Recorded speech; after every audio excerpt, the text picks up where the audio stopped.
इस फिल्म की शुरुआत होती है कोलोराडो की एक हाई सिक्योरिटी जेल को दिखाने से, जहां रे ब्रेसलिन नाम का एक खतरनाक कैदी कैद था। पर एक दिन रे को जैक नाम के एक दूसरे कैदी ने उससे बचकर रहने को कहा, लेकिन रे भी कोई कच्चा खिलाड़ी नहीं था। उसने अगले ही दिन जैक और उसके साथी दोनों पर हमला कर दिया और उनको खूब पीटा। लेकिन तभी वहां गार्ड्स पहुंच गए और उन्होंने सजा के तौर पर रे को अलग सेल में बंद कर दिया, जो कि जेल का वो हिस्सा था जहां लड़ाई झगड़ा करने वाले कैदियों को रखा जाता था और हर समय उन पर सीसीटीवी कैमरों से नजर रखी जाती थी। लेकिन रे की इस सेल में आने की यह एक चाल थी, क्योंकि वह बहुत जल्द ही इस जेल से भागने वाला था। जिसके बाद उसने सेल के आसपास घूमकर हिसाब लगाया कि सेल के पास ही एक गैरेज है। इन दिनों जेल में गार्ड्स भी थोड़े कम थे, इसीलिए रे ने जेल में मौजूद बाकी गार्ड्स का चाल चलन ध्यान से देखा और उसे ये बात पता चली कि गार्ड्स अपनी ड्यूटी के दौरान दिन में पूरे 7 मिनट के लिए बाहर सिगरेट पीने जाते थे। अब उसे सिर्फ 7 मिनट में इस जेल से भागना होगा, लेकिन उसे इससे पहले अपने सेल के दरवाजे का पासवर्ड मालूम करना था, जिसके लिए उसने टॉयलेट पेपर के छोटे छोटे टुकड़े किए और उन्हें पानी में भिगो लिया और उसी पेपर की छोटी छोटी बॉल्स बनाकर उन बॉल्स पर चारों तरफ से गोंद लगाता है। और जब गार्ड उसकी हथकड़ी खोलने आता है तो वह उन्हीं बॉल्स को छोटे ताले के सुराख में फंसा देता है, जिससे अगर गार्ड छोटी खिड़की को बंद भी कर दे तो वह उसे आसानी से खोल सकता है। लेकिन अगला सेटअप था पासवर्ड का, तो उसके लिए वह खाने के साथ आने वाले दूध के डिब्बे का पतला प्लास्टिक पेपर उतारता है और उस पेपर को फिर वह पासवर्ड स्क्रीन पर चिपका देता है। और जैसे ही गार्ड पासवर्ड टाइप करता है तो उसकी उंगलियों के फिंगरप्रिंट उस पेपर पर भी लग जाते हैं, जिसकी मदद से अब रे को पासवर्ड का पता भी लग चुका था। जिसके साथ साथ उसने बाहर अपनी टीम तक भी एक मैसेज पहुंचा दिया कि उसके भागने से पहले ठीक 4 बजे वे जेल के बाहर एक ब्लास्ट करें। और आखिरकार भागने का दिन आ ही गया और जब गार्ड्स ऊपर सिगरेट पीने गए तो रे पासवर्ड लगाकर अपने सेल से बाहर आ गया और फिर पाइपलाइन के रास्ते से होते हुए सीधे गैराज तक आ पहुंचा। जिसके बाद उसकी टीम ने प्लान के हिसाब से ब्लास्ट करके सारी जेल का ध्यान भटका दिया और जल्द ही वहां आग बुझाने फायर सर्विस आ पहुंची। लेकिन रे तो पहले से ही फायर ब्रिगेड के कपड़े पहनकर अपनी टीम के साथ फरार हो गया, पर उसके साथियों ने उसे बीच रास्ते ही छोड़ दिया। जिसके बाद पुलिस भी वहां आ पहुंची और उन्होंने रे को दोबारा पकड़ लिया। पर तभी क्लार्क नाम का एक आदमी वहां आ पहुंचा, जिसने पुलिस से रे को छोड़ने को कहा और फिर क्लार्क रे को लेकर उसी जेल के हेड से बात करने पहुंचा, जहां पहुंचकर यह खुलासा होता है कि रे कोई मुजरिम नहीं था, बल्कि वह तो सरकार के कहने पर शहर की सबसे हाई सिक्योरिटी जेलों की सिक्योरिटी को चेक करने जाता था। लेकिन आज तक कोई भी जेल उसे भागने से नहीं रोक पाई। खैर, अब इसके पूरे 5 महीने बाद रे अपने ऑफिस पहुंचा। तब क्लार्क ने उसे जेसिका नाम की एक लड़की से मिलवाया। दरअसल जेसिका चाहती थी कि रे अब दुनिया की सबसे हाई सिक्योरिटी जेल को जांचे, लेकिन उस जेल के बारे में रे और उसकी टीम को भी नहीं पता था। पर जेसिका इस काम के लिए रे को काफी ज्यादा पैसे भी दे रही थी, तो रे बिना सोचे समझे इस काम के लिए मान जाता है। जिसके बाद रे की टीम ने रे को एंथनी नाम के एक मुजरिम की पहचान दी और फिर हश ने रे की बाजू में ट्रैकर भी लगा दिया ताकि वे रे पर हर समय नजर रख सकें। लेकिन जल्द ही उसे किसी ने अगवा करके उसे बेहोश कर दिया और जल्दी से उसके बाजू से वह ट्रैकर भी निकाल दिया ताकि उसकी टीम रे तक न पहुंच सके।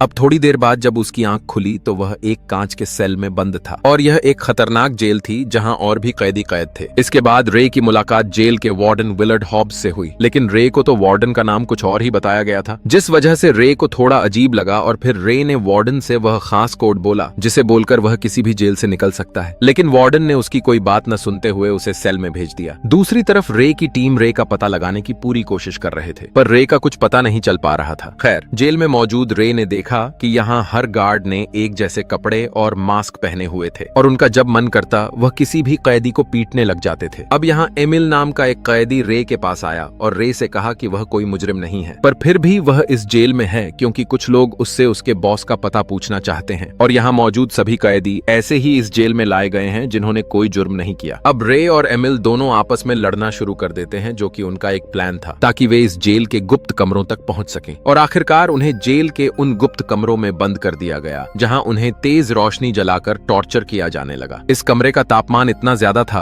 कि उसे कोई भी इंसान सहन नहीं कर पाता था, लेकिन दूसरी तरफ वार्डन यह सब कुछ देखकर मजे लेता रहा। खैर, कुछ ही देर बाद डॉक्टर कायरी रे को देखने आया और उसे रे पर थोड़ी दया आई, लेकिन जब रे ने उससे इस जेल का पता पूछा तो उसने कोई जवाब नहीं दिया। खैर, अब अगले दिन रे एमिल से मिला और रे ने बताया कि कमरे का फर्श एल्यूमिनियम के बजाय स्टील का बना था, इसीलिए उसने एमिल से एक मेटल की पत्तरी लाने को कहा जिससे वे फर्श के नट बोल्ट बोल्ट खोल सकें। इसके बाद वार्डन ने एक बार फिर से एमिल को बुलाकर उसके बॉस के बारे में पूछा, पर इस बार भी एमिल ने उसे कुछ नहीं बताया, जिससे गार्ड ने एमिल के मुंह में पानी का पाइप डालकर उसे खूब पीटा। लेकिन एमिल वहां से एक मेटल का टुकड़ा चुराने में कामयाब रहा। और जब बाद में उसने रे से उसके प्लान के बारे में पूछा तो रे ने कहा कि उसे लगता है कि यह जेल जमीन के नीचे बनी है और अगर वे यहाँ से भागना चाहते हैं तो उन्हें फर्श के नट बोल्ट खोलकर पाइपलाइन से ऊपर के रास्ते से फरार होना होगा। अब वे प्लान के मुताबिक फिर से लड़ाई करके उन कमरों तक पहुंच गए। अचानक एमिल जोर से चिल्लाने लगता है और सब उसकी तरफ देखने लगते हैं। हर कोई सोचने लगता है कि आखिर हो क्या रहा है। इतने में रे ने तेज दिमाग का यूज किया और कागज से अपना कैमरा ढक दिया। उसके बाद वो धीरे से नीचे फ्लोर पर उतर गया, लेकिन उसकी एक छोटी सी गलती ने सब खराब कर दिया। एक पाइप टूट गया जिसमें से जोर से पानी निकलने लगा और कुछ ही पलों में पूरा हिस्सा पानी से भर गया। जब रे ऊपर पहुंचा तो उसने देखा कि यह जेल असल में जमीन पर नहीं बल्कि समुद्र के बीच एक बड़े जहाज के अंदर है। यह सब देखकर रे के होश उड़ गए और वो फौरन अपने कमरे में वापस लौट आया ताकि कोई शक न करे। उधर एबिगेल और हश ने लेस्टर से रे के बारे में बातचीत की। असल में इस काम के लिए रे को जो चेक मिला था वो बाउंस हो गया था और जेसिका का भी कोई अता पता नहीं था। इसलिए उन्होंने लेस्टर से कहा कि रे को ढूंढो, लेकिन लेस्टर के इरादे कुछ और ही थे। उसने वार्डन को फोन करके कहा कि रे को हमेशा के लिए जेल में रखो। अब राज खुल गया कि लेस्टर असल में अकेला ही कंपनी का मालिक बनना चाहता था, इसलिए उसने नकली डील बनाकर रे को हमेशा के लिए जेल भेज दिया ताकि कोई उसके रास्ते में न आए। लेकिन एबिगेल और हश ने हिम्मत नहीं हारी। हश को एक पुरानी इलीगल जेल के बारे में मालूमात मिली जहां लोग अपने दुश्मनों को चुप कर बंद कर देते थे। यह जेल इतनी गुप्त थी कि इसके बारे में आम इंसान तो दूर बड़े अफसर तक नहीं जानते थे। लेकिन सबसे बड़ी परेशानी यह थी कि यह जेल असल में कहां है, इसका कोई ठोस सबूत नहीं था। उधर जेल के अंदर रे और एमएल सोच रहे थे कि वो दुनिया के किस कोने में फंसे हुए हैं। रे ने डॉक्टर से मदद मांगी, लेकिन डॉक्टर ने कह दिया कि वो इस मामले में हाथ नहीं डाल सकता। रे ने हिम्मत नहीं हारी। उसने एक गद्दा चुराया और जुगाड़ करके एक पुराना डिवाइस बनाया जिसका नाम सेक्सटेंट था। यह डिवाइस समुद्र में शिप की लोकेशन का अंदाजा लगाने के काम आता था, मगर सेक्सटेंट चलाने के लिए शिप के ऊपर वाले हिस्से तक पहुंचना जरूरी था। रे ने जावेद नाम के एक कैदी से मदद मांगी। जावेद मान गया। उसने चालाक नाटक करके वार्डन के पास जाकर कहा कि वो उसका जासूस बनेगा। बदले में उसने मांगी एक छोटी सी इजाजत, खुली हवा में नमाज पढ़ने की। वार्डन ने बिना ज्यादा सोचे समझे यह बात मान ली, क्योंकि उसे शक भी नहीं था कि पीछे क्या चल रहा है। फिर अफरीदी ने डिवाइस का इस्तेमाल करके शिप के पॉइंट्स का अंदाजा लगाया। दिन रात की मेहनत के बाद रे को समझ आया कि वो मोरक्को के पास अटलांटिक ओशन के बीच में है। एमएल ने खुशी से कहा कि उसका एक पुराना दोस्त मोरक्को में रहता है। अगर किसी तरह उस तक पैगाम पहुंचा दिया जाए तो वो अपनी टीम लेकर जरूर बचाने आ जाएगा। रे ने यह बात सुनकर एक नई उम्मीद महसूस की। रे फिर से डॉक्टर के पास गया और उससे दोस्ती के लहजे में समझाया कि अगर वो मदद करे तो सबकी जिंदगी बच सकती है। डॉक्टर ने थोड़ा सोचने के बाद हाँ कर दी। रात को चुपके से उसने एमएल के दोस्त को ईमेल भेजा जिसमें जेल का सही पता लिखा था। इस वक्त रे के दिल में पहली बार लगा कि अब उनकी निकलने की उम्मीद जग गई है। आखिरकार भागने का दिन आ गया। जावेद ने वार्डन को झूठी खबर दी कि ब्लॉक ए में कैदियों के दरमियान लड़ाई होने वाली है। यह सुनकर वार्डन ने फौरन सारे गार्ड्स वहां भेज दिए। पूरे जेल में सिर्फ 2 गार्ड्स बचे। रे ने यह मौका देखकर लड़ाई शुरू कर दी और सबको गुमराह कर दिया। हर तरफ अफरा तफरी मच गई और रे और उसके साथी अपनी आजादी की तरफ कदम बढ़ाने लगे। इधर जल्द ही सब कैदियों ने एक दूसरे को पीटना शुरू कर दिया। इस दौरान रे,